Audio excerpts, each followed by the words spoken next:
பெங்களூருவில் குக்கர் வெடித்த இடத்தில் தேசிய புலனாய்வு பிரிவு அதிகாரிகள் விசாரணை நடத்தியுள்ளனர்.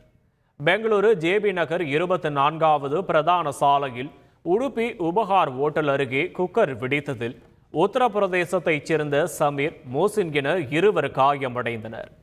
முதல் கட்ட விசாரணையில் விசில் வெளியேறாததால் சாதாரணமாக குக்கர் வெடித்ததாக கூறப்பட்டது. ஆனால் குக்கர் வெடிப்பு தீவிரமாக இருந்தாலும் வீட்டில் பொருட்கள் எல்லாம் சிதறி கிடந்ததாலும் சம்பவ இடத்தில் எரிந்த கம்பிகளும் கண்டுபிடிக்கப்பட்டதாலும் ராமேஸ்வரம் கஃபே குண்டுவெடிப்பு சம்பவம் போல் இருக்கலாமா என சந்தேகம் எழுந்துள்ளது. இதனையடுத்து தேசிய புலனாய்வு பிரிவினர் சம்பவ இடத்திற்கு சென்று விசாரணையை மேற்கொண்டுள்ளனர்.